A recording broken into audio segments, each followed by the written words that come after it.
어느 날 경찰서로 한 통의 편지가 도착합니다. 보낸 이는 2명을 죽인 사형수였습니다. 무덤까지 가져갈 비밀을 밝히겠다는 편지. 그렇게 살인범과의 진실 게임이 시작됐습니다.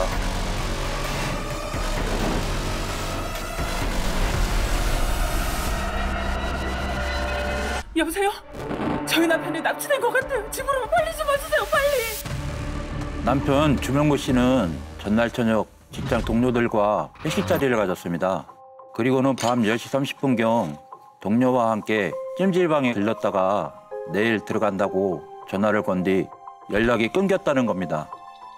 술자리에 있던 다른 동료들 말로는 주 씨가 집에 간다며 밤 9시경 혼자 귀가했다는 겁니다.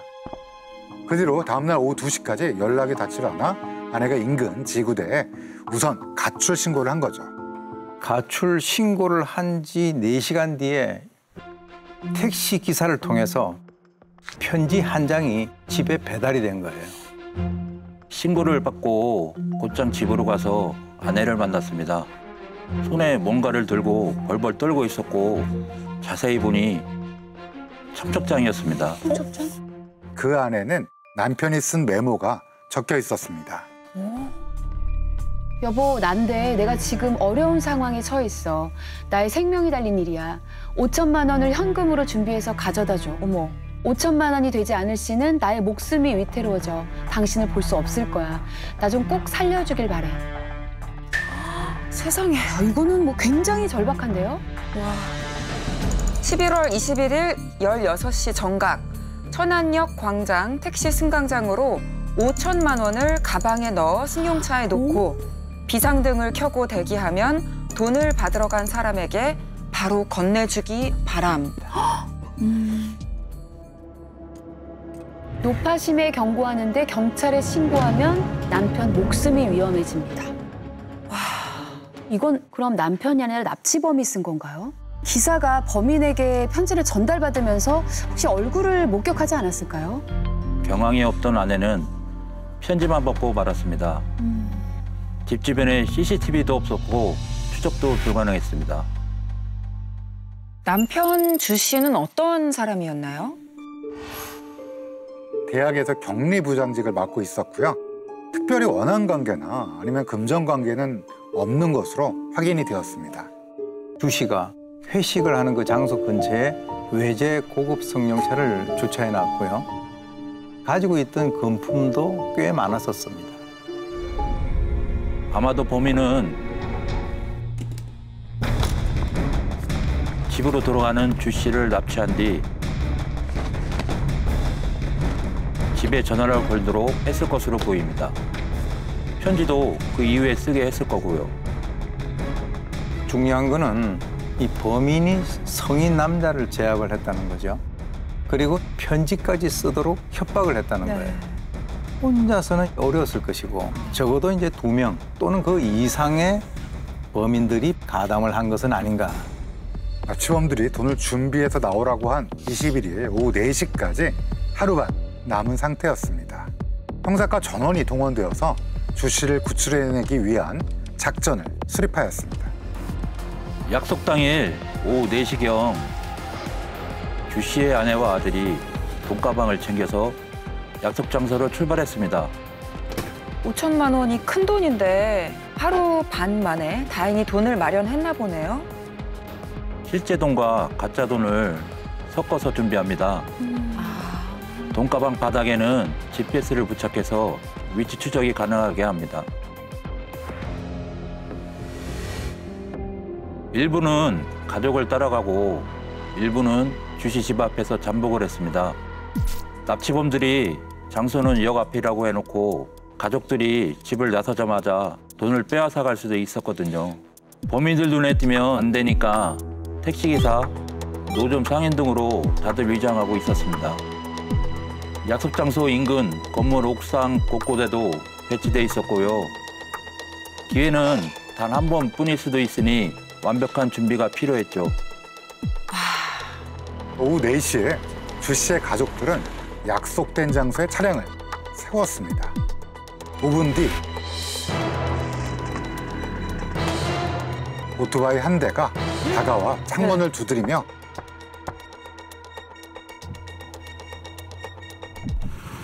물건 주실 거 있으시죠? 범인이 온 거예요?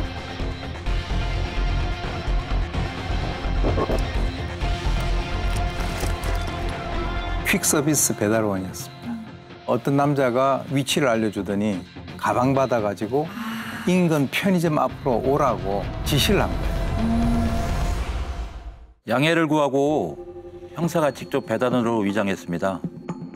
돈가방을 받아들고 해당 편의점으로 오토바이를 몰았죠. 그런데 잠시 뒤 배달원의 휴대폰으로 낮은 목소리의 남자에게서 전화 한 통이 걸려옵니다. 물건 받으셨죠? 죄송하지만 장소가 바뀌었습니다. 병원 앞 설렁탕집에 맡기고 가시면 제가 찾아가겠습니다.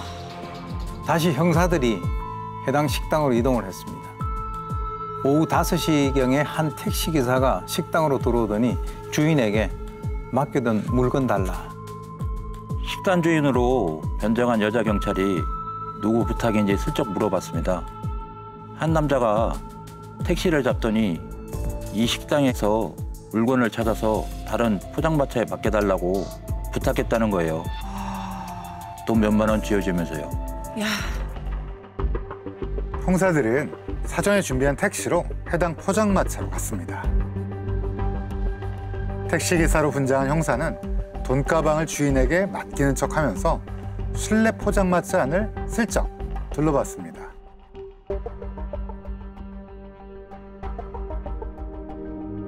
별다른 움직임은 없었습니다. 몇몇 형사들과 여경들이 손님으로 가장하여 포장마차 안에서 범인들을 기다렸습니다. 저녁 6시 40분경 드디어 포장마차로 범인의 전화가 걸려옵니다.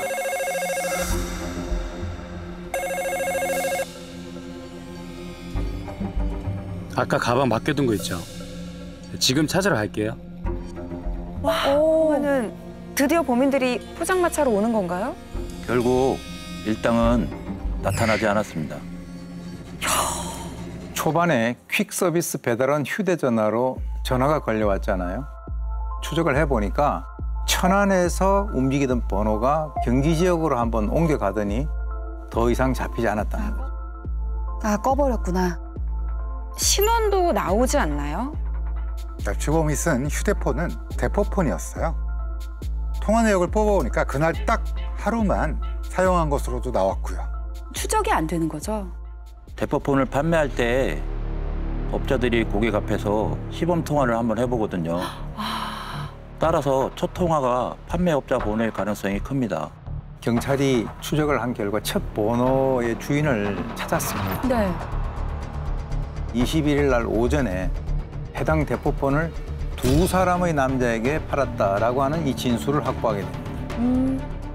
다행히 업자는 범인의 인상착의를 기억하고 있었습니다. 경찰은 즉시 이를 토대로 몽타주를 그렸습니다. 40대 초반에 키는 177에서 178 정도. 한 명은 얼굴이 갸름하고 귀공자풍이라고. 어디서 찾죠? 구출 작전을 펼쳤던 그날 범인들이 지정했던 설렁탕집이 있었잖아요.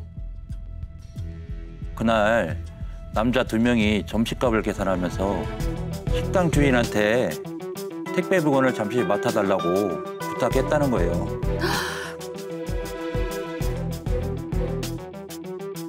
뭘 먹었느냐 이것저것 묻던 중 그들이 한 브랜드의 소주 한 병을 마셨다는 걸 알려줬습니다. 그런데 다행히도 손님들이 먹었던 빈 소주병들이 그대로 남아 있었습니다. 지푸라기라도 잡는 심정으로 전부 수거해 긴급으로 감식을 맡겼습니다. 식별 가능한 지문은 모두 15개였습니다. 즉시 모두의 인적 사항과 사건 당일 행적을 확인했고요. 그러자 용의자 한 명이 특정되었습니다. 누군가요? 43세 송영길, 정가 5범이었습니다. 고등학교 때 패싸움을 하다가 상대 학생이 사망하면서 징역을 살고 나왔더라고요. 특수절도, 상해 등의 전과도 있었고요. 사진을 보니까 생김새가 몽타주와 비슷했습니다. 범인들을 직접 본 사람은 설렁탕 집주인, 그리고 택시기사 이런 분들이잖아요. 사진을 보여주니까 아, 이 사람이 두 사람 중에 바로 한 사람이 맞다. 그런데 통신, 금융, 집, 자동차 등 가능한 모든 걸 조회했는데 자기 명의로 된 그 어떤 것도 소유하고 사용하고 있지 않았습니다. 완전 전문 범죄 꾼이었네요. 다행히 딱 하나 반년 전쯤에 신호위반으로 범칙을 낸 게 있었습니다. 본인 차가 아니라 어떤 여성의 차였는데 바로 용의자 손 씨의 애인이었습니다. 뭔가 알고 있을 수도 있잖아요. 지금은 그와는 전혀 연락을 하지 않는다라고 답을 했습니다. 근데 손 씨를 보호하려고 의도적으로 그렇게 얘기를 할 수도 있잖아요. 그럴 수 있죠. 경찰은 끈질기게 질문한 끝에 또 하나의 결정적인 실마리를 얻게 됩니다. 손 씨가 그 전년에 채석장에서 일했다고 해요. 근데 그때 한 남성과 친하게 지냈다라는 진술이 확보되었습니다. 탐문해 보니까 손 씨와 동창인 최민구라는 남성이었고요. 사진을 목격자들에게 보이니 또 다른 한 명이 바로 이 사람이다. 아, 드디어 범인 둘의 신원이 확보가 된 거네요. 납치범들의 행방을 쫓던 어느 날 수사가 급물살을 타게 됩니다. 용의자 중 한 명인 최 씨가 연락을 해온 겁니다. 범인이 먼저 연락을 했다고요? 이 최 씨가 친형을 통해서 공범인 손 씨의 위치가 어딘지를 알려주게 되는 거죠. 최 씨는 친형에게 전화해서 지금 손용길이 다리 수술 때문에 병원에 입원해 있는데 태어나면 또 무서운 짓을 하자고 할 것 같다. 더는 이렇게 못 살겠다. 그러면서 손 씨가 있는 곳을 경찰에게 흘리라고 한 거죠. 최 씨의 입장에서는 경찰이 손 씨를 뒤쫓는 그 사이에 자기가 도주를 할 수 있잖아요. 네. 본인이 살기 위해서. 제보를 받자마자 장비를 챙겨서 서울로 출발했죠. 해당 병원으로 가보니 손 씨가 외출을 나간 상태였습니다. 달아난 것은 아닌지 입안에 침이 바짝 마르더라고요. 퇴원한 건 아니니까 병원에서 하룻밤 꼴딱 새며 잠복했습니다. 다음 날 아침 8시 목발을 짚고 한 남성이 태연히 병실로 들어왔습니다. 용의자 손용길이었습니다. 다행이다. 사건 발생 38일 만이었어요. 네. 크리스마스라고 애인과 데이트하고 들어오던 길이었더라고요. 네? 사람을 납치를 해놓고 지금 애인과 크리스마스 이브를 즐기고 있다라는 거죠. 범행을 인정했나요? 딱 잡아댔습니다.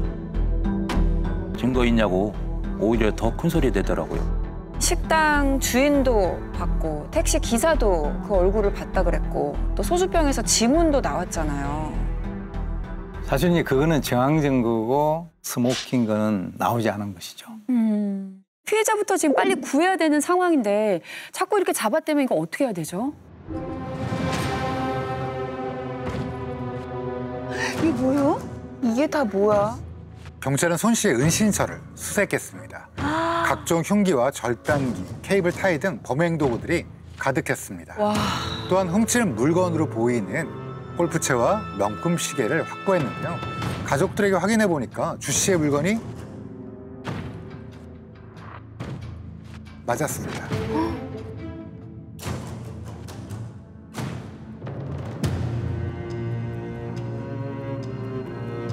그냥 어떤 아파트 주차장에서 훔친 거라고 주장했습니다. 자기는 주 씨가 누군지도 모른다고요. 일단 생명이 살아야 되니까 주 씨를 좀 찾는 게 중요한데 어때 가족들 진짜 애가 타겠다. 다른 건 몰라도 피해자 행방만 좀 알려달라고요. 며칠간 설득 끝에 드디어 이 손 씨가 입을 내게 됩니다. 어디에 있다고 하던가요? 손 씨가 지목한 장소는 농수로 수문이었습니다. 다행히 물이 흐르지는 않아서 수그리고 천천히 들어가 보니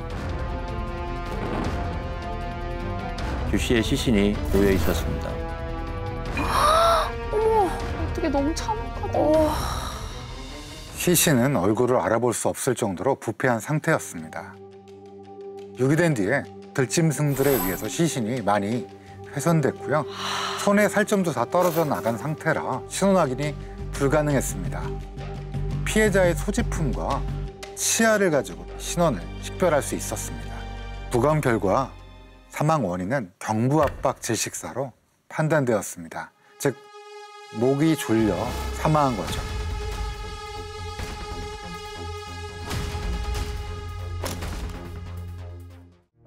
용의자 손 씨는 시신이 있는 장소를 말해주면서도 끝까지 범행을 부인했습니다. 친구 최 씨가 피해자를 죽인 거고 자기는 시신 유기 장소를 들은 것뿐이라고 하는 거예요. 경찰은 이제 최 씨와 자주 만나는 걸로 추정이 되는 가족들의 휴대전화, 기지국 위치가 주로 이제 안산 지역이라고 하는 것을 확인을 합니다. 우선 원룸이나 모텔촌을 샅샅이 뒤졌습니다. 그러던 중 마침내 한 원룸 앞에서 최 씨의 형의 차량을 발견했습니다. 그 주변에 채 씨도 있겠네요. 오랜 잠복 끝에 최 씨를 검거했습니다. 최 씨의 손에 중국어 교재가 있더라고요. 중국 밀항 계획을 세우고 있더라고요. 날짜도 얼마 남지 않은 시점이었습니다. 영영 못 잡을 수도 있었겠네요. 범행을 인정을 하던가요? 의외로 순순히 인정했습니다. 그런데 그의 자백은 정말 놀라웠습니다. 추가적으로 한 건의 강도살인과 두 건의 살인미수, 그리고 특수절도까지 총 6건의 범행을 자백하게 됩니다. 우와! 2005년에 천안 지역에서 강도살인이 자주 발생했는데 미제로 남은 사건들이 꽤 있었습니다. 근데 이 수법이 비슷하더라고요. 어떤 점이 비슷했어요? 첫째, 피해자가 고급 수입 차량을 소유한 사람이었다. 두 번째는 차주가 흉기에 찔리거나 목이 졸려서 사망한 채 발견됐다. 그리고 이제 세 번째는 금품은 모두 사라졌다. 강도 살인. 그런데 무엇보다도 공통적으로 피해 차량의 그 뒷밤바 쪽이 전부 다 찌그러져 있었다는 거예요. 뒤에서 일부러. 고의로 사고를 내건 피해자가 차를 세우고 나올 거 아니에요. 그때 범행을 했다는 거죠. 그중 어떤 피해자가 범인들과 격투 끝에 살아남은 분이 있었어요. 생존자. 그는 범인 2명의 얼굴을 정확하게 기억하고 있었는데요. 확인해 보니 손영길, 최민구 이 두 사람이 맞았습니다.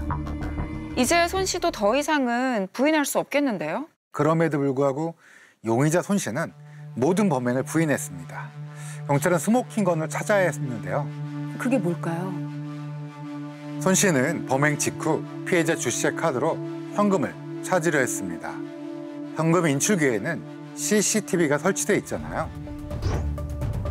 돈을 뽑고 있는 손이 찍혔습니다. 정확히는 손등이었죠. 인체에는 개인을 식별할 수 있는 부분들이 여러 곳 있습니다. 손등의 정맥 패턴도 개인 식별에 참고할 수 있습니다.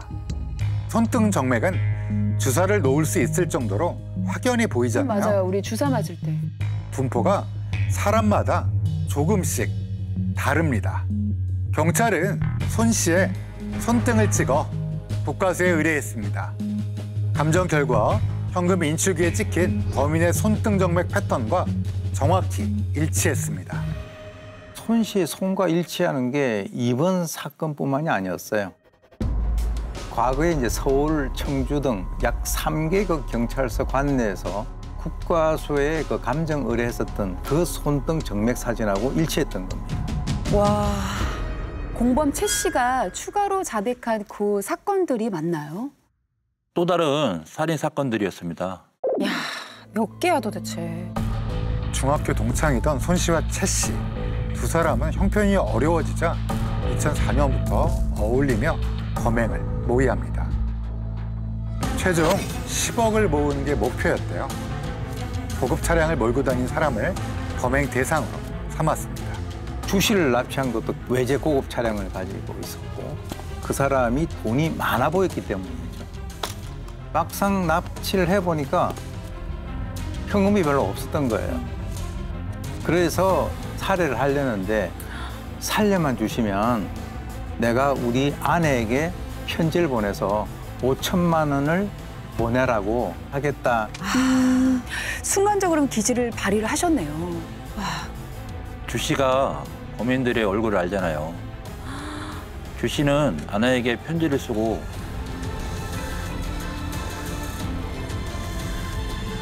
바로 살해당했습니다. 2건의 살인, 2건의 살인 미수 등 총 6건이 인정이 됐습니다. 재판부는 주범 손 씨에게 사형을, 채 씨에게는 무기징역을 선고합니다. 그런데 이제 대법원 최종 판결을 앞둔 2007년 1월 1일 네. 김 형사님 앞으로 편지 한 통이 도착하게 됩니다. 범인 손 씨에게 온 편지였습니다. 손 씨가요? 내가 힘들 때 단 한마디의 따뜻한 말들이 가슴속 깊이 묻혀있던 양심을 꿈틀거리게 했었기에 1년이 지났지만 그 은혜를 잊지 않고 김태용 형사님께 펜을 들었습니다. 세상이 나를 욕하고 손가락질하는 거 잘 알고 있습니다. 어떠한 경우에도 나의 죄가 용서될 수 없다는 것도 잘 압니다. 긴 얘기하지 않고 사흘 내에 만나서 가슴속 꽁꽁 숨겨 무덤까지 가져가려 했던 진실을 모두 고백하려 합니다. 태용 아우님께.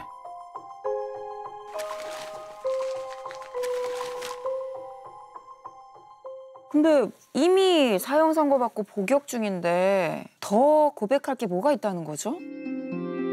자신이 주 씨를 살해한 게 맞다 인정하더라고요. 자백을 했구나. 그리고 며칠 뒤엔 자기가 사람을 7명을 더 살해했다. 뭐라고요? 미수에 그친 범행도 있다고 밝혔습니다. 12건이 더 있었다는 거죠. 그렇다면 총 18건이 되는 셈이죠. 손 씨가 추가로 밝힌 범행은 천안을 비롯해 서울, 광주 등 지역도 매우 다양했습니다. 이걸 다 믿어도 될란지. 그런데 들으면 들을수록 그냥 하는 말이 아닌 것 같았어요. 그 범행이 이루어지는 과정을 생생하게 설명하는 겁니다. 경찰서 돌아와서 수사 기록을 찾아보면 정말 그대로였습니다. 당사자가 아니라면 알 수 없는 것들을 술술 이야기를 한 거네요. 종이 한 장을 줘요. 그럼 그 사건 현장을 막힘없이 그려요. 확인해보면 그것도 딱 맞았습니다. 이 12건의 사건도 그럼 채 씨와 둘이서 벌인 건가요? 추가로 공범이 2명이 더 있다라고 진술합니다. 한 명은 이 손 씨의 친형이었고 또 이제 한 명은 채 씨의 친구였어요. 이 손 씨를 필두로 어떨 때는 2인조, 또 어떨 때는 3인조 이런 식으로 집단을 이뤄서 범행을 한 거죠. 또 부잣집으로 침입해 금품을 훔치고 살해하기도 했는데요.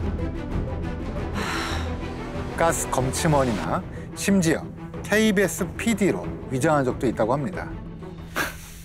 근데 손 씨는 왜 이제 와서 범행을 고백을 한 걸까요? 뒤늦게라도 뉘우치기라도 한 걸까요? 10년 전에 사업 성공으로 비교적 안정적 삶을 살던 그가 그 이후에 연속된 사업 실패와 이혼 그리고 도박으로 모든 것을 날린 손 씨는 강도 살인으로 대박을 노린 겁니다. 그렇지만 범죄 수익은 본인이 기대했던 것보다는 훨씬 미치지 못했습니다.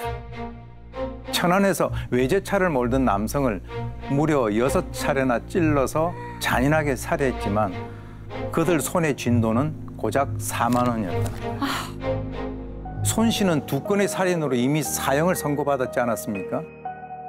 이때 손 씨가 할 수 있는 것은 함께 살인을 저질렀던 더구나 자기를 경찰에 신고를 해서 붙잡히게 만든 그 공범을 자기와 똑같은 처지에 놓이게 하는 것. 그래서 직접 형사님에게 편지를 쓰고 밝히지 않아도 될 여죄를 12건이나 추가로 밝힌 겁니다. 어차피 공범 최 씨 같은 경우도 지금 무기징역이잖아요. 무기징역 같은 경우는 일정 기간이 경과하게 되면 가석방을 할 수 있게 되죠. 그러니까 공범 최 씨를 쌍무기, 즉 무기형을 2개를 받게 함으로써 석방을 하지 못하도록 만드는 것이 최종적인 목적이었습니다. 결국 이 연쇄살인범의 마지막 타깃은 공범이었습니다. 이야. 이 사건이 영화 악인전의 모티브가 된 사건이라고 들었어요. 근데 정말 영화의 제목처럼 악랄함의 끝을 보여주는 것 같네요. 자기는 피해자들한테 미안한 거 하나도 없다.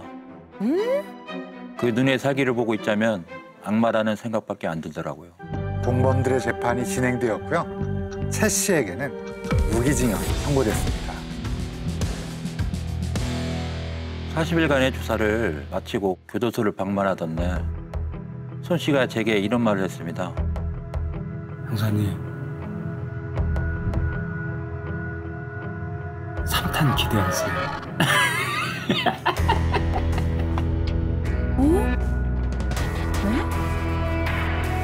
18건 외에도 또 뭐가 있다는 걸.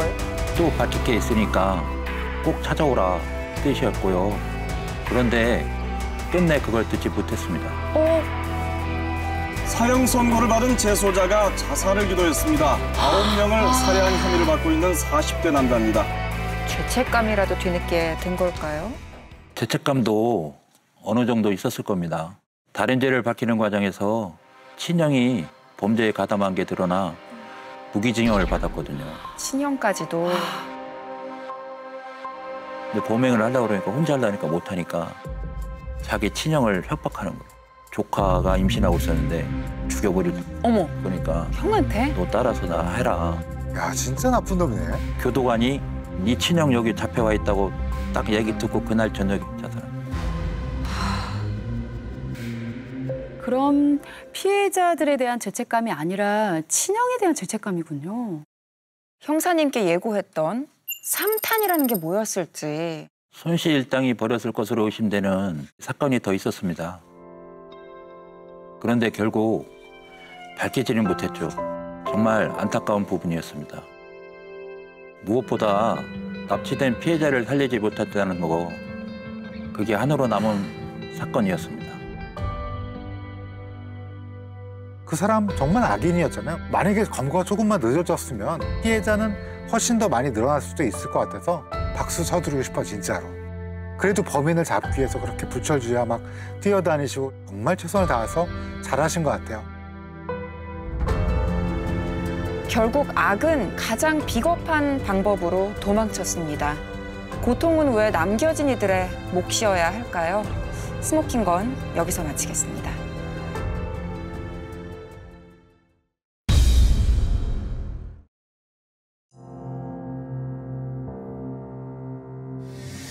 연인원 8천여 명이 동원된 6개월의 수사 끝에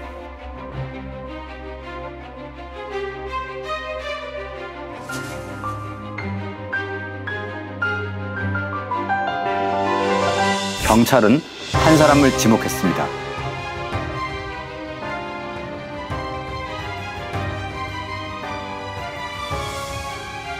범인이 확실하다는 경찰. 완강히 부인하는 용의자. 사건의 진실을 밝혀줄 스모킹건은 무엇이었을까요?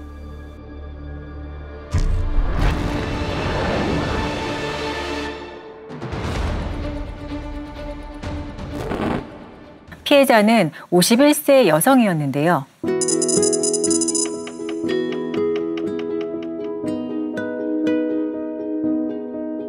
오전 11시 30분쯤 산에 다녀오겠다며 집을 나섰습니다. 오후 1시 10분쯤에는 산 정상에서 남편에게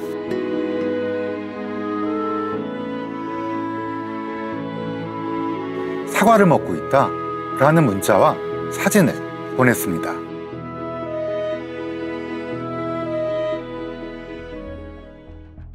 그런데 밤 9시가 넘도록 아내가 돌아오지 않자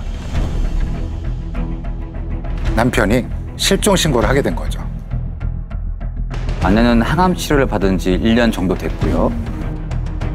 꾸준히 산에 다니고 있었다고 합니다. 체력도 기르고 건강 관리도 하려고요. 정오쯤에 등산로 입구 쪽으로 걸어가는 아내의 모습이 CCTV에 찍혔고 오후 1시 10분쯤에는 산 정상 CCTV에서도 포착됐습니다. 그런데 내려오는 모습은 보이지 않았습니다. 산 어딘가에 지금 있다라는 거예요. 경찰은 500여 명을 투입해 대대적인 수색에 나섰습니다. 그리고 실종 신고가 접수된 다음 날 산 중턱 등산로에서 약 10m 떨어진 수풀에서 실종된 아내의 흔적이 발견됩니다. 느낌이 안 좋다.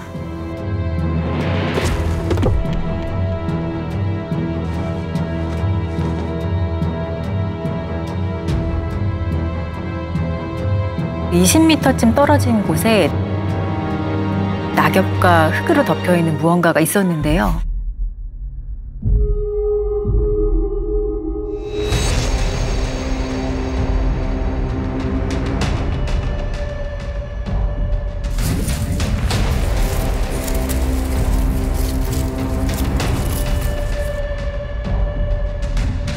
이미 숨진 것으로 확인됐습니다. 등산복 차림에 등산용 장갑을 끼고 있었습니다. 그런데 바지가 조금 내려가 있었고요. 사망 원인은 경부 압박에 의한 질식사라고 판단할 수 있습니다. 분명한 타살이네요. 누가 왜 이런 짓을 저질렀을까요?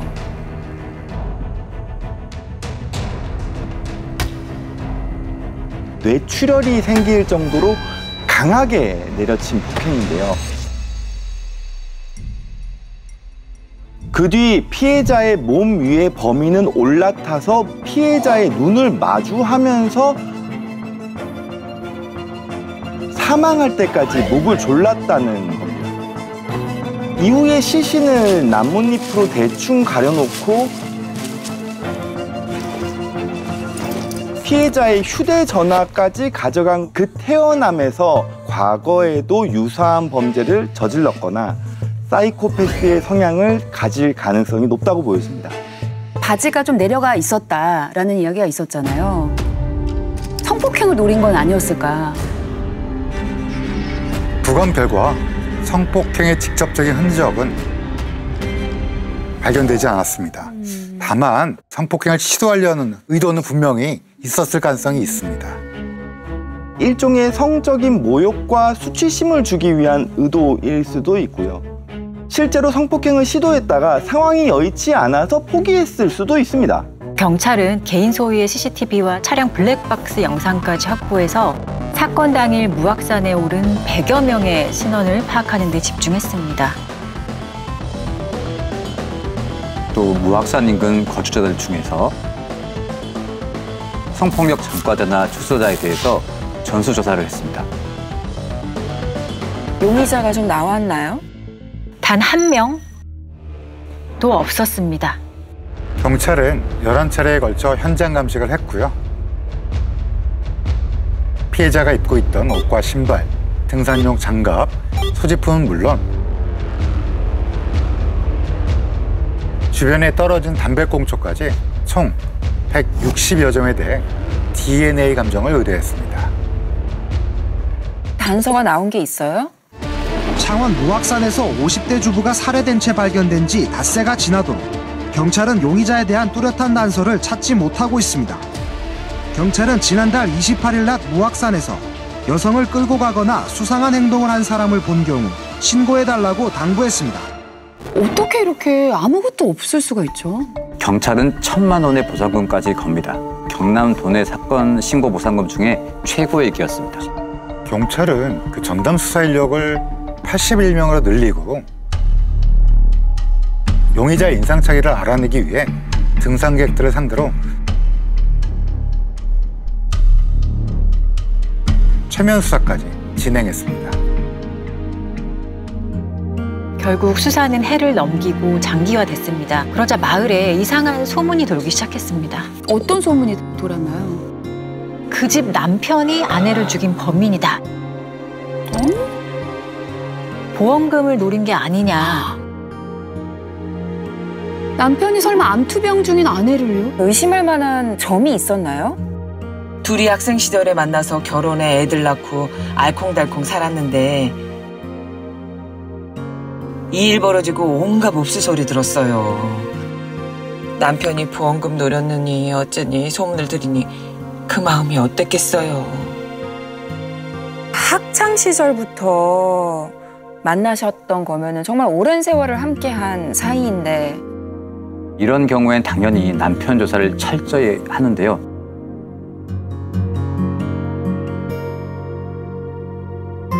남편은 그날 무악산에 가지 않았고 의심할 만한 정황도 전혀 없었습니다.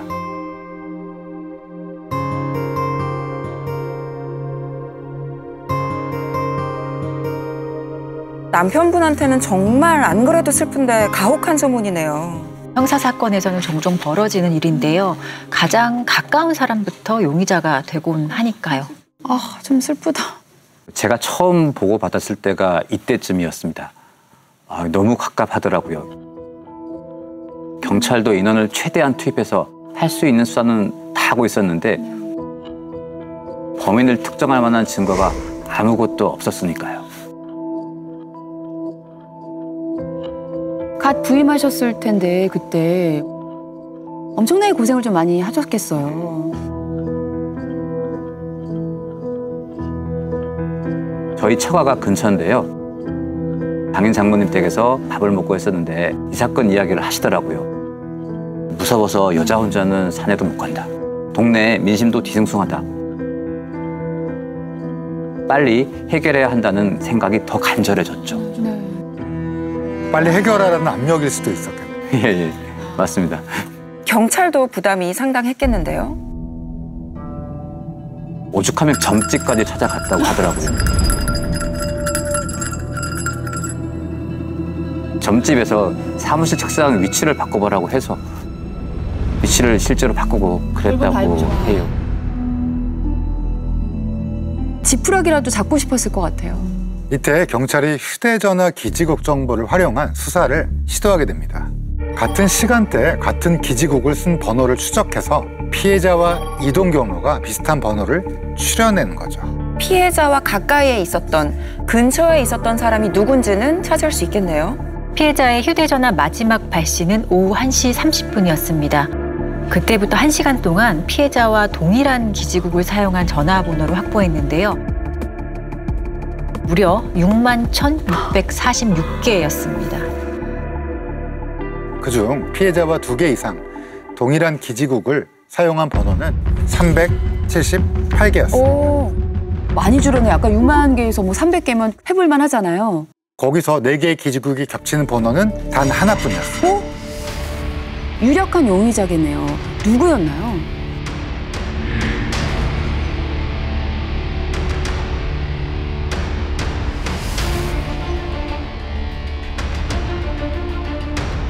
약초꾼인 김 씨였습니다.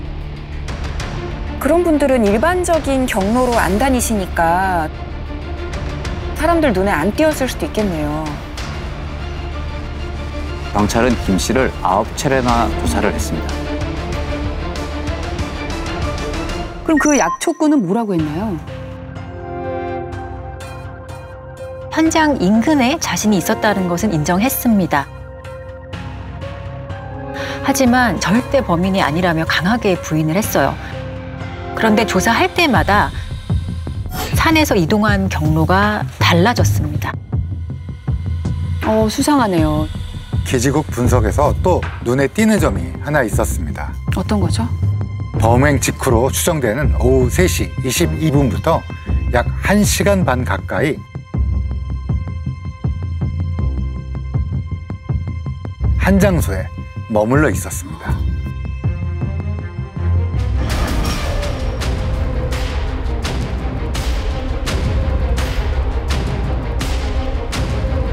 경찰은 피해자와 김 씨의 동선이 겹친다는 점을 중심으로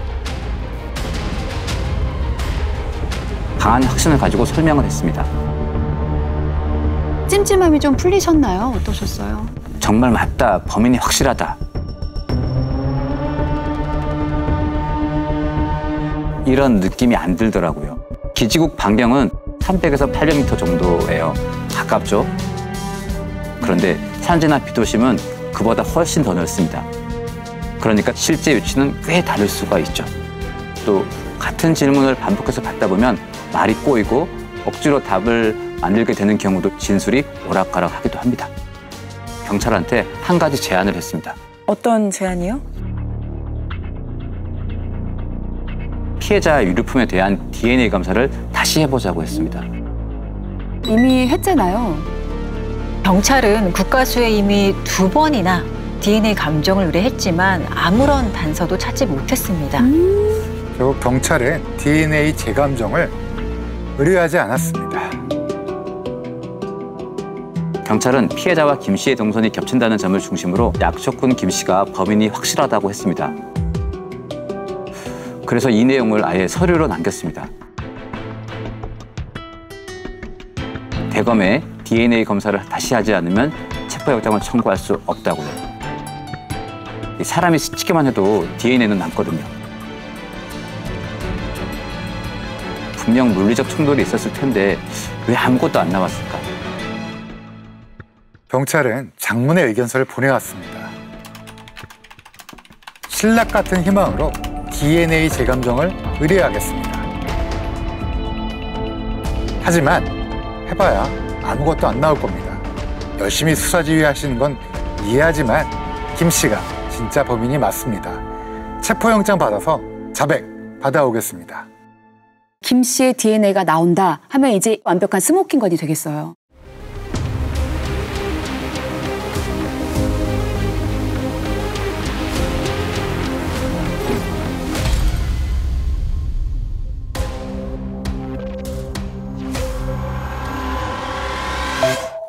와, 야, 많다.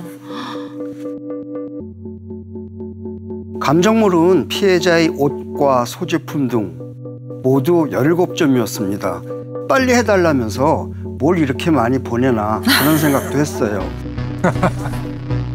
아, 맞아요. 많아요. 성폭행을 하려고 했다면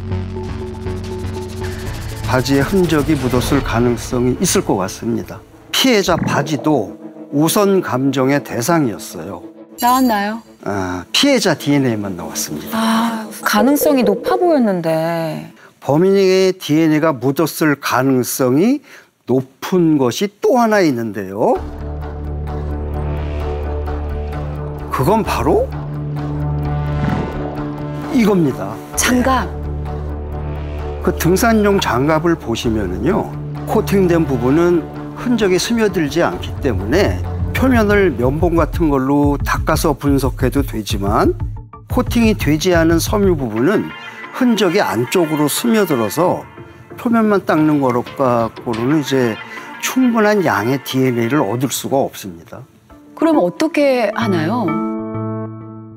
코팅된 부분은 면봉으로 닦아서 분석했고요. 저렇게 손가락처럼 코팅이 안 된 부분은 지름 0.5 내지 1cm 정도로 잘라서 조각을 냈어요.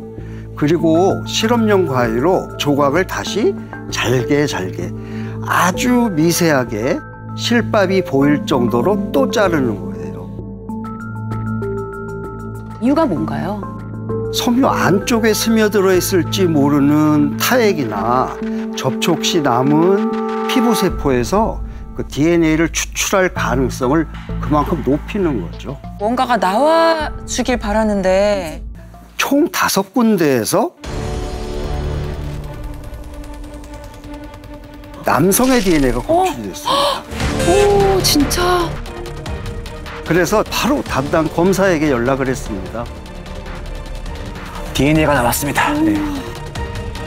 진짜 산에서 잃어버린 열쇠를 찾은 거나 같은 그런 상황이었죠.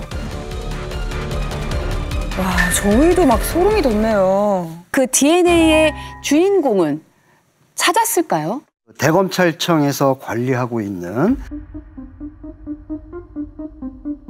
범죄자 DNA 데이터베이스와 대조를 했습니다. 일치하는 사람이 있었나요? 있었습니다. 네. 47살의 정 씨라는 사람이었습니다. 반전이다. 약조꾼 김 씨가 아니네요.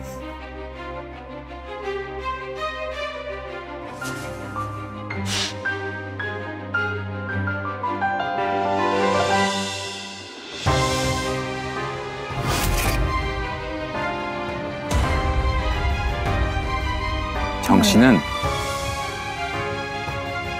교도소에 있었습니다. 어떻게 된 거예요? 2016년 1월 5일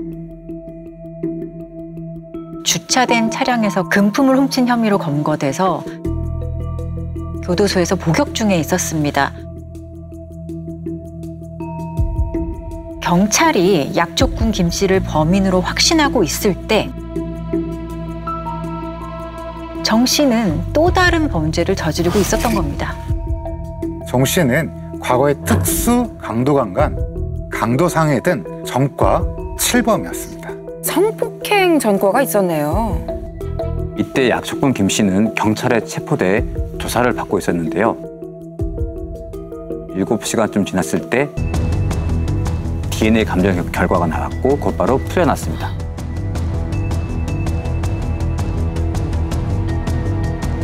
경찰은 CCTV를 전면 재분석했습니다. 사건 당일 오후 1시 11분 무확산 정상에 설치된 CCTV 화면입니다.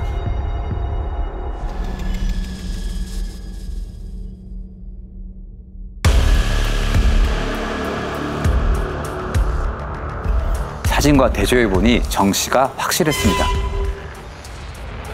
CCTV에 버젓이 찍혀 있는데 왜 용의선상에 오르지 않았던 건가요? CCTV에 찍힌 등산객 100여 명의 신원을 조사했는데요. 그중 몇몇의 신원이 확인되지 않았다고 합니다. 정 씨가 바로 그 미확인 인물 중 포함돼 있던 거죠. 전과자 전수조사했을 때 나올 법도 한데 왜 리스트에 없었던 거예요? 무악산 인근 거주자들을 중심으로 수사를 했기 때문에 정 씨는 수사 대상에서 빠졌던 것으로 보입니다. 주소지가 부모님이 사는 거제시로 되어 있었거든요. 실제로는 어디 살고 있었던 건가요? 마산 창원 일대에 있었습니다. 비닐하우스나 빈 창고 같은 데서 자고 돌아다니면서 도둑질도 하고 일정한 거처 없이 떠돌아다닌 겁니다. 휴대전화 기지국 추적도 했었는데 거기서는 왜 안 나온 거죠? 정 씨는 휴대전화가 없었습니다. 네? 와, 그런 생각도 못했네.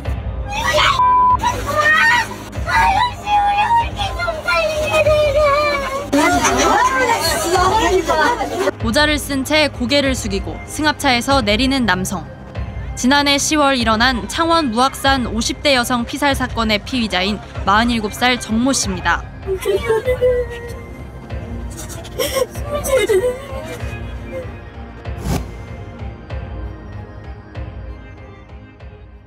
범인 정 씨는 범행 한 달 전부터 마산에 와서 인력 시장을 전전하며 마땅한 일자리를 구하지 못하고 있었습니다. 그냥 정처 없이 걸어 다녔다. 그날도 걷다 보니까 무악산이 보였고 올라가다 보니까 정상까지 가게 됐다. 이렇게 말했습니다. 그리고 산을 내려오던 중 앞서가는 피해자를 발견하고 1.8km를 따라갔습니다.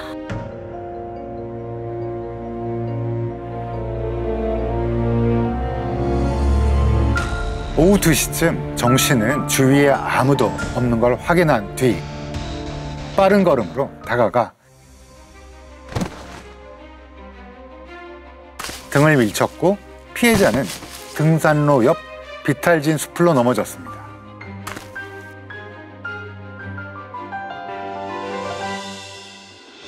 힐링 차원으로 등산 갔다가 피해자를 보고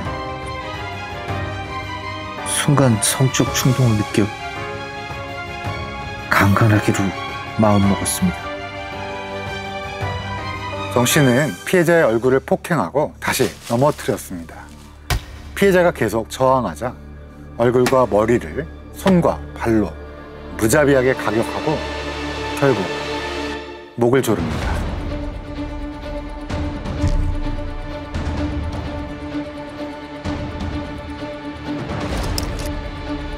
이후 강간을 시도하려 했지만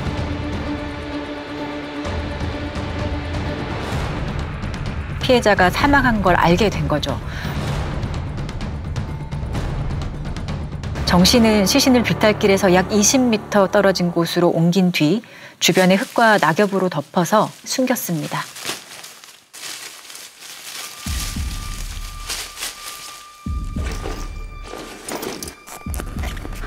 그리고 피해자의 등산 가방에서 휴대전화기를 꺼내서 부순 뒤에 버렸습니다.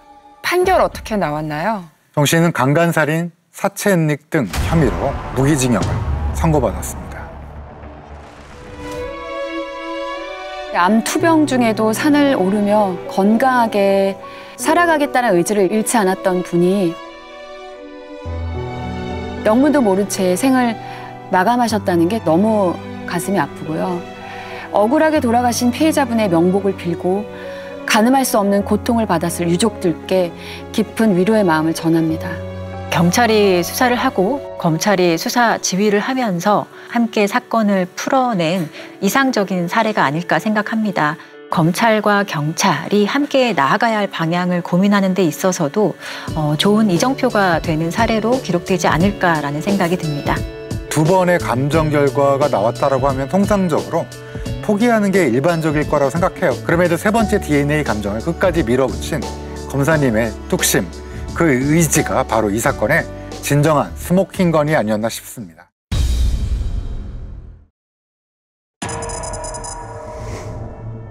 피해자가 없는 이상한 살인 사건이었습니다. 물음표에서 시작된 수사, 마침표를 찍기 위해 7개월 동안 달려간 그 끝에는 한 남자의 눈물이 있었습니다.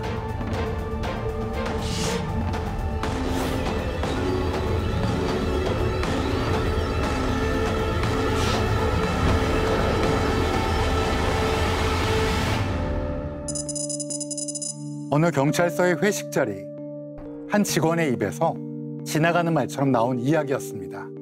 한 남자가 누구를 죽였대요. 죽은 사람이 누구인지 또 죽였다는 한 남자는 누구인지 전혀 알 수 없었습니다. 이 첩보를 접한 게 당시 저희 팀장이셨는데요. 그냥 소문인지 사실인지 형사로서 꼭 알아내고 싶다고 하시더라고요.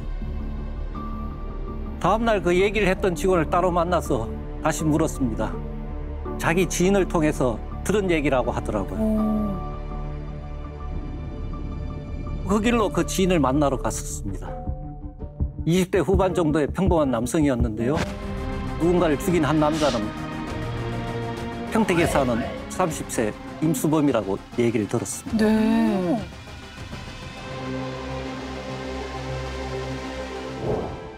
그런데 자신의 기억을 더듬어 보던 그 남성이 이런 얘기를 합니다. 어디 무슨 산에서 죽였다고 하던데. 임씨의 출생지, 주거지 모두 평택이었거든요. 살인사건 역시 평택 지역일 가능성이 크다고 본 거죠. 수사팀은 일단 관내, 미제 사건이 있는지 알아봤다고 합니다. 당시 평택 지역의 미제 사건들과 임씨와의 접점은 없었습니다. 전국을 다 훑어봤는데요. 역시 별다른 단서가 없었습니다. 임 씨는 대체 어떤 사람인가요? 30세 덤프트럭 운전사였는데요. 형편이 그리 나쁘지 않았습니다. 형편이 넉넉하지는 않지만 성실하게 가정을 꾸리고 사는 남자였고요. 전과도 전혀 없는 평범한 사람이었습니다. 수사팀은 임 씨의 가족, 부모님의 형제, 친가, 외가 식구들에 대한 가계도 전체를 파악합니다. 돈 문제가 얽혀 있을지도 몰라서 지적 등본까지 꼼꼼하게 확인을 해갑니다. 임 씨 부모는 몇 년 전 이혼했고요. 본인도 이혼해서 새 가정을 꾸린 상황이었습니다. 부모와 임 씨가 각각 이혼하게 된 경위까지 소상하게 파악했지만 살인사건이 벌어질 만한 상황은 전혀 없었습니다. 임 씨 가족 중에 돌아가신 분이 계셨나요? 딱 한 명. 납득하기 어려운 죽음이 있었어요. 임 씨의 아버지 이밀용 씨였습니다. 3년 전에 죽었는데요. 집에서 자연사한 것으로 판단됐습니다. 최초 발견자는 이유 씨였고요. 임 씨는 죽은 뒤 보름 만에 집에서 발견됐다고 그래요. 자다가 숨진 듯 이불을 덮고 누워있는 모습이었다고 합니다. 부검은 이루어지지 않았습니다. 보름 동안 부패가 많이 되었고요. 현장에 침입이나 타살 흔적이 없었기 때문입니다. 유족들도 별다른 이의를 제기하지 않았고요. 아들 내외가 평택에 살고 있었는데 이혼한 아버지 혼자 아산에서 사망한 지 보름 동안 발견되지 않았다. 평소 부자 관계가 썩 좋진 않았다. 이렇게 볼 수 있는 거고요. 아들과 갈등을 증언하는 사람은 없었습니다.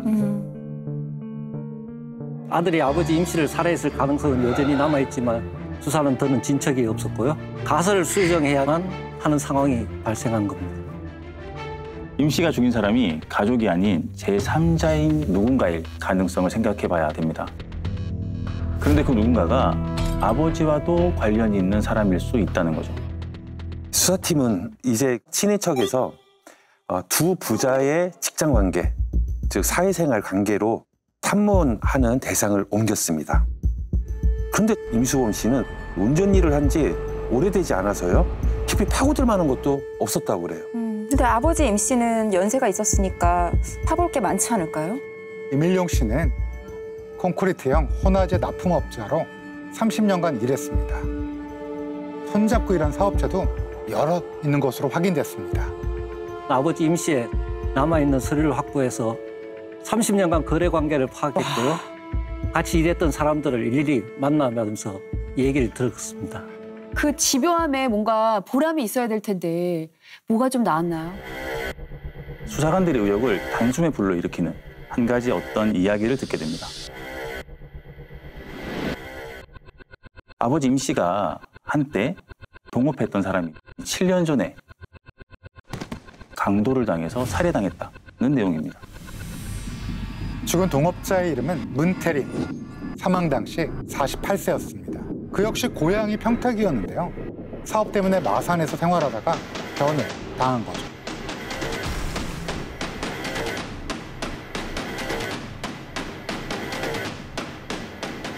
제보자가 했던 말 중에 임 씨가 어느 산에서 사람을 죽였다는 말을 하지 않았습니까? 네, 그게 왜요? 혹시 그 산이 진짜 산이 아니라 지역 이름이 아닐까 추측하게 된 거죠. 동업자 문 씨가 사망한 지역이 마산입니다.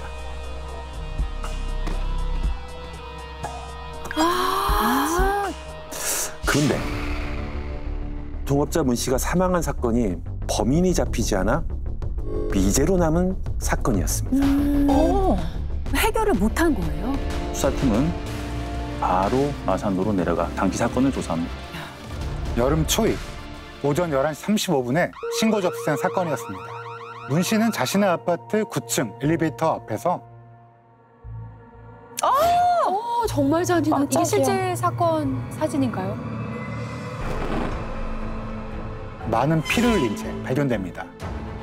문 씨는 양복에 흰색 와이셔츠를 입고 있었는데요. 셔츠가 피로 흠뻑 젖어 있었고 현장의 흐름도 매우 많았습니다.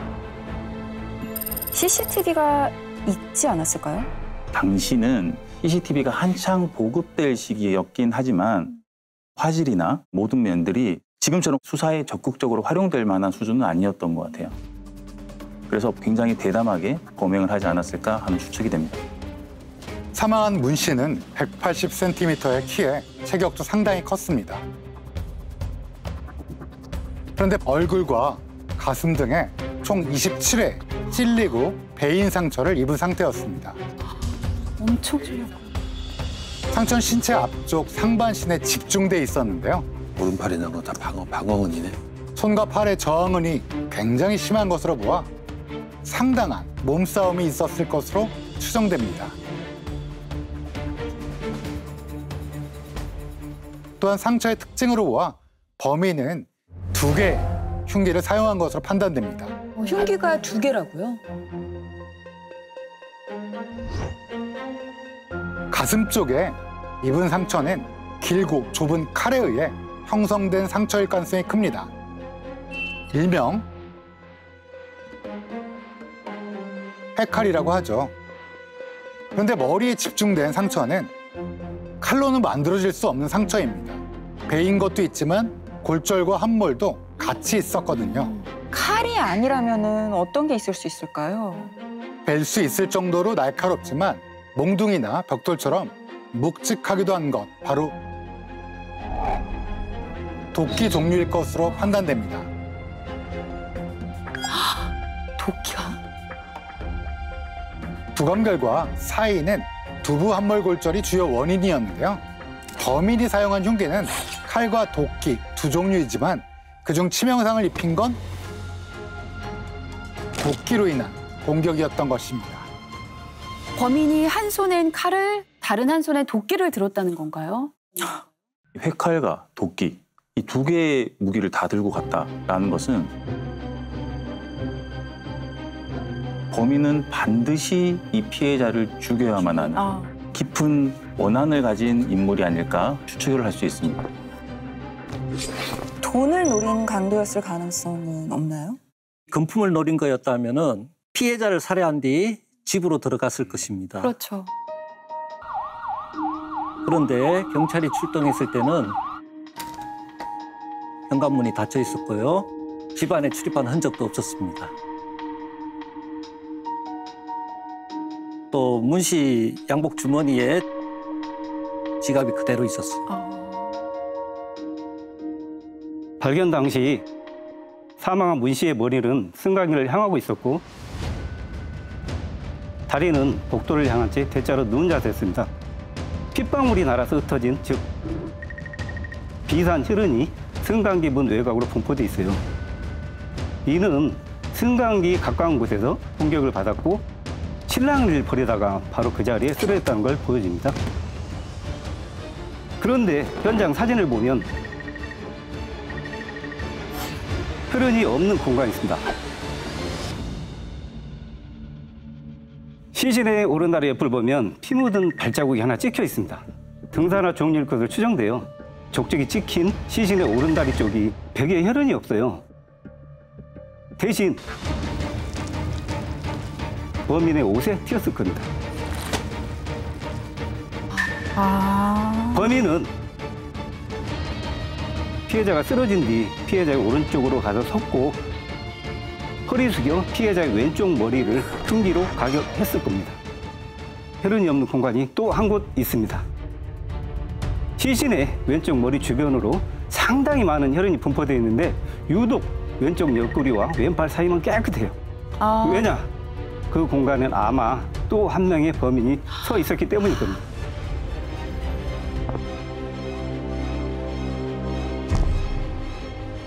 범인의 것으로 추정되는 혈흔 족적이 2가지였습니다. 하나는 등산화로 추정됐고요. 다른 하나는 젊은 층이 즐겨 신는 브랜드의 운동화였습니다. 혈흔 족적은 8층으로 내려가는 계단으로 이어졌습니다. 피해자를 공격한 2명이 계단으로 도주한 거죠. 운동화 혈흔 족적의 옆을 보면 작은 혈흔들이 뚝뚝뚝 떨어져 있어요. 이건 피해자의 피일 수도 있고 범인의 피일 수도 있습니다. 범인의 피라면 공격을 하다가 스스로 다쳤다는 거네요? 2개의 흉기 중에 하나가 칼이잖아요. 공격할 때 자칫 칼을 든 사람도 손에 상처를 입을 수가 있어요.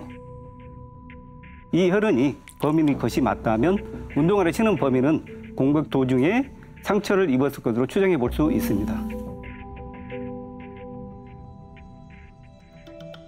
현장에서 확보된 혈흔을 분석하는 데 성공했습니다. 피해자의 DNA 외에 또 한 명의 DNA가 검출된 거죠. 누구죠? 알 수 없었습니다. 데이터베이스에 등록된 유전자 즉 전과자도 아니었고요. 담당 수사팀이 조사했던 피해자 문 씨의 주변 인물 중에서 일치하는 사람은 아무도 없었습니다. 다른 단서는 없었나요? 목격자가 있었습니다. 사건 현장 바로 아래에 거주하고 있는 여성이었는데요. 오전 11시쯤 위층에서 쿵쿵 하는 소리를 들었고 무슨 일인가 싶어 현관문 렌즈로 밖을 내다봤습니다.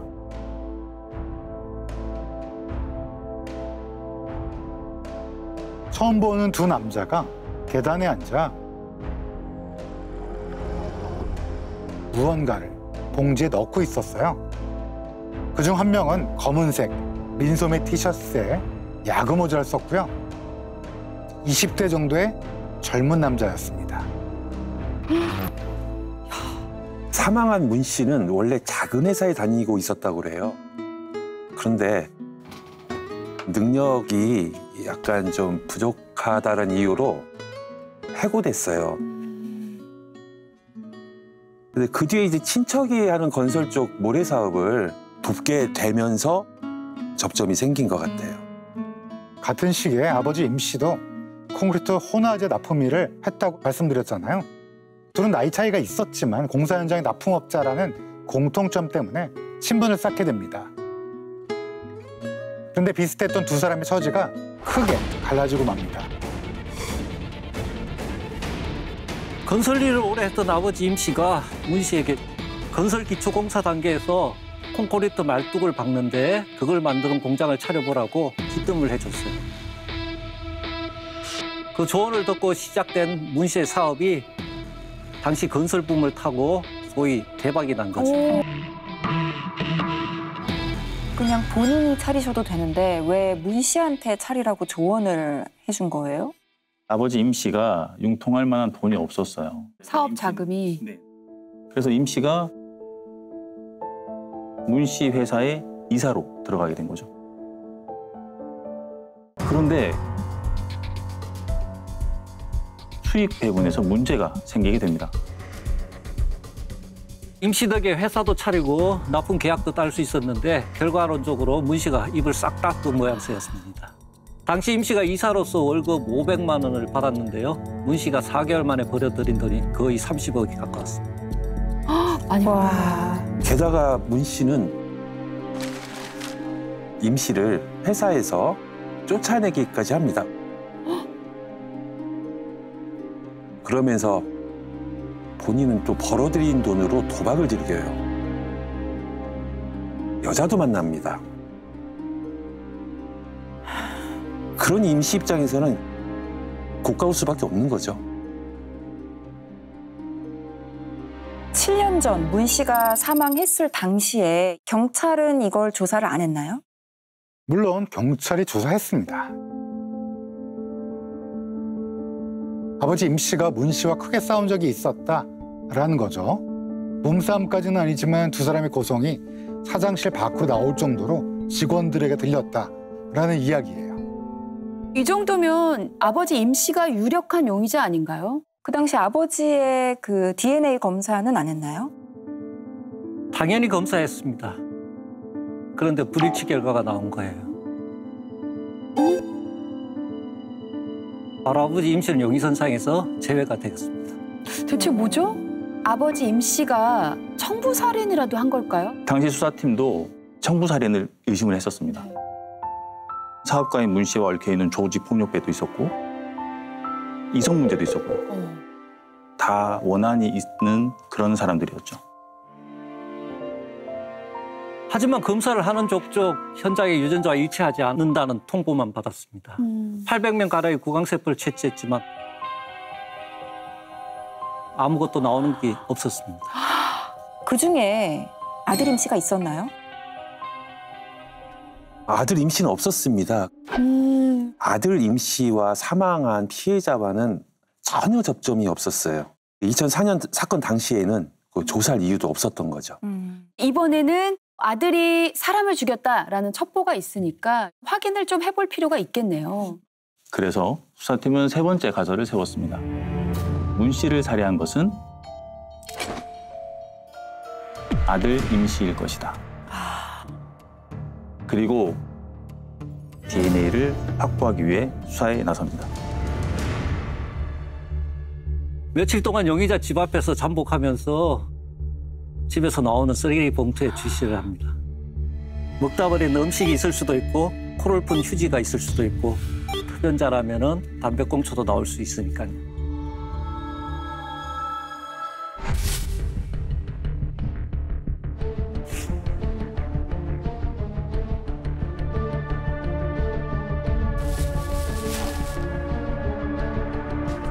몇 가지 수거해서 국과수에 저희가 의뢰를 했습니다.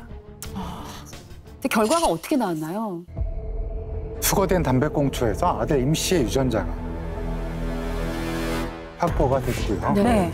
7년 전 사건 현장에서 나온 DNA와 네. 대조해본 결과 네?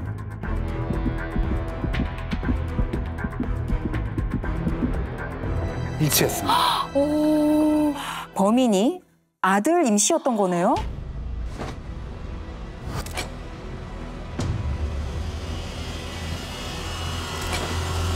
와. 바로 용의자의 집으로 저희들이 갔습니다. 네. 처음엔 아니라고 부인을 하더라고요. 그래서 제가 손을 한번 보자. 손을 왜요?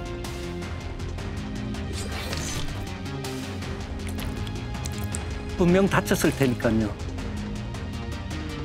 손을 보여주는데 금지 3번째 바디 부분에 베인 자국이 있었습니다. 설마 7년 전 사건 때문에 잡혀갈 거라는 생각은 전혀 못했을 것 같아요. 천신만고 끝에 사건의 진범을 잡았습니다. 궁금한 게 아들 임 씨 말고 한 명이 더 있었잖아요. 누구예요? 바로 아버지 임 씨였습니다. 아버지랑 같이 범. 동업자 문 씨에 대한 분노로 살인을 계획하고 아들을 피해자 집으로 데리고 가서 함께 사람을 죽인 거였어요. 아버지도 분명히 거기서 살인을 했는데 피를 흘리지 않았기 때문에 DNA가 안 나온 거였네요. 아들은 사실 죽은 문 씨랑은 아무 상관이 없잖아요. 저희가 가설을 세워놓고도 긴가민가 했던 이유가 그거였습니다. 세상에 어느 아버지가 사람을 죽이는 복수극에 아들을 동원하겠냐고요. 형사들도 다 아들이고 아버지니까 더 이해가 안 됐던 거죠. 평소 아버지 임 씨는 문 씨에 대해서 노래나 팔놈이 내 덕에 사장 소리 듣게 해줬으면 그 공을 알아야 한다라면서 치를 떨었다고 합니다. 이사직에서 쫓겨나고 경제적으로 좀 힘들어지자 문 씨에 대한 서운한 감정이 점점 발전하면서 분노로 커져버리게 된 거죠. 아들이고 뭐고 눈에 보이지 않을 정도의 극단적인 복수심. 당시에 아들 임 씨가 20대 초반 성인이니까 사리 분별이 가능한 나이였는데 아무리 아버지가 가자고 한다 해도 함께 살인을 저지른다는 게 쉽게 이해가 되지는 않습니다. 문 씨를 살해하기 전 아버지와 나는 대화가 있나요? 몇 개월 전부터 사람을 사서 주민등록을 말소시켜야겠다고 말씀을 하셨어요.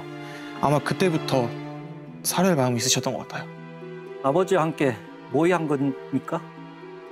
사건 발생 며칠 전 아버지랑 만났는데 사람을 사서 없애겠다, 5천만 원이면 되지 않을까? 이런 말씀을 하셔서 자꾸 그러시면 안 된다 이렇게 말씀을 드렸어요. 아버지께서는 내가 억울해서 분통 터져 죽을 것 같다고 하셔서 전 그러시면 아버지 제가 도와드릴게요 라고 했고요. 아들 임 씨의 말에 따르면 가끔 만날 때는 당구도 치고 낚시도 하고 부자 사이가 굉장히 좋았던 걸로 보입니다. 아버지의 분노를 그냥 무시할 수는 없었을 것 같아요. 마산에는 어떻게 가게 됐나요? 사건 전날 갑자기 아버지가 저희 집을 찾아오셨어요.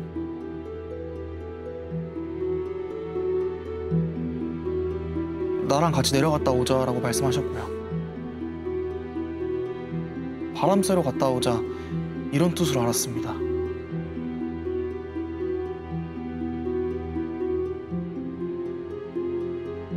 칼을 사러 시장에 가셨을 때도 낚시 도구를 사러 가는 거라고만 생각을 했고요. 칼을 구입한 후 피해자의 집으로 바로 갔습니까? 어두운 밤에 도착했는데 숙소를 잡았습니다. 거의 뜬 눈으로 밤을 지샜고 아버지가 출근하기 전에 만나야 된다고 하셨습니다. 새벽 6시쯤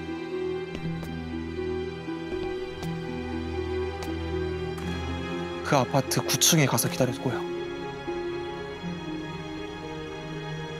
사건은 오전 11시경에 발생했는데 계단에서 5시간을 기다린 거 아닌가요? 아버지를 만류할 생각은 하지 않았습니까?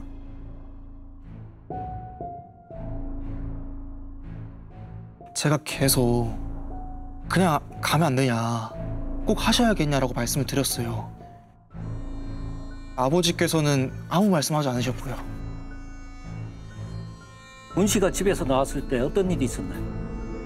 아버지가 현관문 소리를 듣고 그쪽으로 가셨어요. 잠시 후 탁탁 하는 몸싸움 소리가 났고요. 가보니까 아버지가 이미 문 씨랑 몸싸움을 하고 있는 중이었습니다. 몸싸움을 할 때 아버지를 말리면 안 됐던 건가요? 문 씨가 덩치가 커서 아버지가 밀리는 상황이었습니다. 아버지가 당하는 줄 알았기 때문에 저도 순간적으로 찌르게 됐고요. 정신없이 찌르고 아버지는 손도끼로 그 사람의 머리를 쳤던 것 같아요. 그 이후로 계속 이 장면을 악몽같이 꿨습니다. 그래서 생생하게 이 장면을 기억할 수 있는 거고요. 잊혀지지 않습니다. 범행 후 아버지와 나눈 대화가 있나요? 아버지도 그렇고 저도 그렇고 서로 얘기가 없었습니다. 나중엔 아버지가 찾아오신다고 해도 만나지 않았고요. 아버지 얼굴을 보는 게 괴로웠습니다. 지금 심정은 어떤가요? 제가 끝까지 말렸어야 됐는데 제 잘못입니다. 7년 동안 후회 정말 많이 했습니다. 아들이 너무 괴로웠을 것 같아요. 최초 제보자가 어떻게 이 사건을 알게 된 거냐면요. 술 취한 범인 임수범이 악몽을 꾸면서 말하는 걸 들었다는 얘기.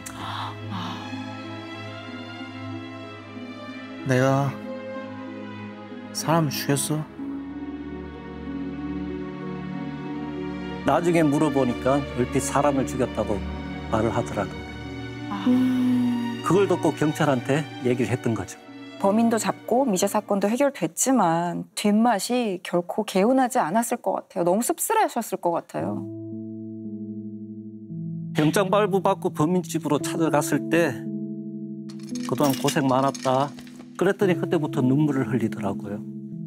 살인은 절대 용서받지 못할 범죄지만 안타까웠습니다. 아들 임 씨는 어떤 처벌을 받았나요? 10년형을 선고받았습니다. 이 임 씨는 항고했지만 재판부는 10년의 형이 부당하지 않다라고 판시했습니다. 저는 오히려 가볍지 않나라는 생각을 하고 있습니다. 평택에서 마산까지 그 차 안에서 오랜 시간 동안 아버지 아들은 아무 말도 안 했을까요? 새벽 6시부터 11시까지 아파트 계단에서 두 사람은 어떤 생각을 했을까요? 살아있는 사람의 가슴에 날붙이를 꽂아 넣는다라는 것은 간단한 결심만으로 되는 건 아닙니다. 아무리 폭력적인 사람도 쉽게 결행하기 어려운 행위예요. 근데 아버지가 밀리는 것 같아서 보호하기 위해서 칼로 찔렀다. 그것도 한 번이 아니라 수십 번을. 이미 두 부자가 똑같이 왜곡된 피의식에 젖어가지고 분노에 같이 차 있었던 게 아닌가라는 생각을 하게 합니다. 우발적으로 벌어진 것이 아닐 수도 있어요. 범인이 자신한테 유리하게 진술을 했을 가능성을 배제할 수 없네요. 검거된 피의자는 물론 자백을 했다 하더라도 자신의 형량을 줄이기 위한 노력을 시작합니다. 자기 방어와 진실을 섞어서 진술하는 경우가 많은 거죠. 수사관이 대가나 약속 같은 건 없었냐라고 물었을 때 자동적으로 아버지가 문 씨의 사업을 승계할 줄 알았다라고 합니다. 그게 본심이었던 거예요? 아버지가 문 씨의 사업을 이어받게 되면 자신에게도 경제적인 이득이 생기는 거예요. 그게 은연중에서 이렇게 흘러나온 범행 동기였을 겁니다. 반복되는 아버지의 말을 통해서 피해자에 대한 적개심이 전이가 됐을 것이고 2차적으로 경제적 이득까지 얻을 수 있기 때문에 충분히 범행에 가담할 동기가 있는 거죠. 굉장히 혼란스럽네요. 진실을 알고 있는 아버지 임 씨가 이미 죽어버렸잖아요. 확실한 건 범인의 손에서 우연히 떨어진 혈흔이 아니었으면 이 사건은 그냥 완전 범죄로 끝날 수도 있었다라는 거랑 지나가는 말을 한마디에 여기까지 수사하신 형사님들 이 덕분에 마침표를 찍을 수 있었다라고 생각합니다. 정말 노력을 많이 하신 것 같아서 고생 많이 하셨다고 꼭 말씀드리고 싶습니다. 감사합니다. 형사님께서 이끄시는 평택서 강력 6팀이 최근 전국을 통틀어서 검거율 1위를 기록을 하셨대요. 검거율 1위를 하시기까지 어떤 마음을 가지고 임하시는지가 궁금합니다. 끈질김이죠. 사건을 접했을 때 해결해야 된다. 징역 보낼 사람은 보내야 된다. 그 마음으로